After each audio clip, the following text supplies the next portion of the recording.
there's been some just absolutely incredible movie scenes over the years in superhero movies. There's Thanos watching the sunrise at the end of Infinity War. Mr. Incredible discovering the truth in The Incredibles. Or the trench scene from Wonder Woman. Just to name a few. However, to me, there's just one scene above all that changed the trajectory of superhero movies forever. A scene that quite literally is taught in creative writing classes, the interrogation scene from The Dark Knight. If you notice, Joker isn't directly acknowledging anything Batman says at the start. He's staring around or giving passive glances. Joker says that Batman completes him.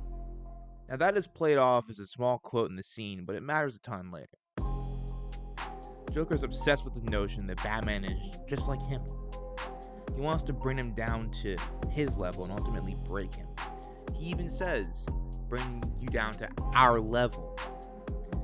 He thinks it's a game, and for this reason, it's one of the most important things said in the scene. However, I think what makes this scene stand out above the others is the amount of foreshadowing from the leper speech. It's so genuine the way Ledger performs it, and the scary part is, y'all, I'm not on Joker's side, but he's correct about the whole analogy with the lepers. And as you'll see later, just everything is scarily correct. They need you right now. When they don't, they'll cast you out. Like a leper. See, their morals, their code. It's a bad joke. It's dropped at the first sign of trouble. They're only as good as the world allows them to be. I'll show you. When the chips are down, these civilized people, they'll eat each other. See, I'm not a monster. I'm just ahead of the curve. It's something that I've discussed with Crimson Law. Batman's no-kill rule.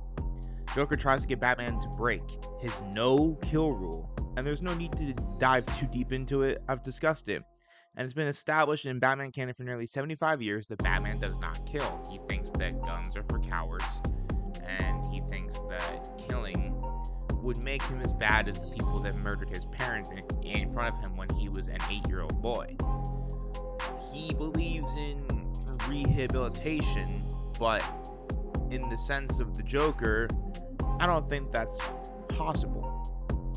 And I think something that this scene also really shows is that there is no helping Joker. There is no rehab that can save him.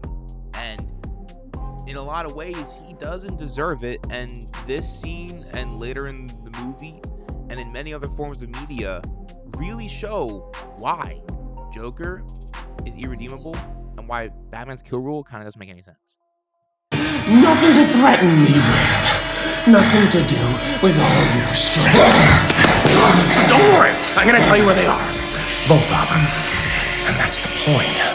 You'll have to choose.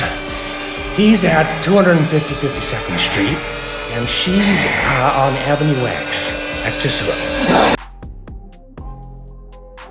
We see a guy who for years trained to be the most focused and the most disciplined person reduced to animalistic behavior. Can you yourself name me more than 5 times you've seen Batman truly desperate? Not angry, not annoyed, not sad, not broken down. Desperate. Desperate to the point of essentially begging Joker to tell him where Rachel is. The emotion on Bale's face. Ledger's sadistic laughing, the score, everything just makes this perfect. Chef's kiss.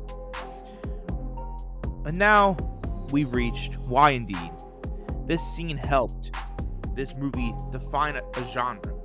Hell, not even a genre, a generation of superhero movies. This is the scene everyone talks about when it comes to The Dark Knight, and for good reason. The ferry scene, great. The opening scene of Joker and them robbing the bank, fantastic. But this scene, above all, just has that it factor. It has incredible acting, a great score, great direction, and the stakes start rather small. Batman's just trying to get Joker to tell them where Den is. Then it turns into a beatdown with Joker trying to get Batman to cross the line that he dares to not cross. In the name of saving the woman that he loves, he comes extremely close to considering breaking his one rule, his one moral code. And the many layers with the leper analogy and Joker saying they're only as good as the world allows them to be, and we see later that he's working with GCPD officers. There are GCPD officers, whether they believe in his cause or he bought them off, he's riding in a police car with them. So it's kind of insane to me that, right? You want to talk about later on in the movie too, Joker tries to prove that Batman and everyone else is just like him, just as ugly as him. And in this scene, he comes very close to his goal of getting Batman to break. The many layers, the parallels, and the irresistible force meeting the immovable object one-on-one in this setting really goes to show you why this particular scene in this amazing movie, above all the others, like I said, the ferry scene, the opening scene, the scene where Dent and Gordon are just acting at each other with Eckhart and Oldman doing a fantastic job. The ending is also great too. Don't get it twisted. I'm not saying that any of these scenes are bad. They're all great. The Dark Knight is my favorite movie, but I wanted to hone in on one thing, and it was this. And this is why, above all others, above any of the other scenes, this scene, the interrogation scene from The Dark Knight, changed superhero movies, dare I say, the entire movie genre as we know it, and it's still talked about today. And if you like what you saw, make sure to like and subscribe. Click the Patreon to $1 a month. I'll see you all next time. Deuces.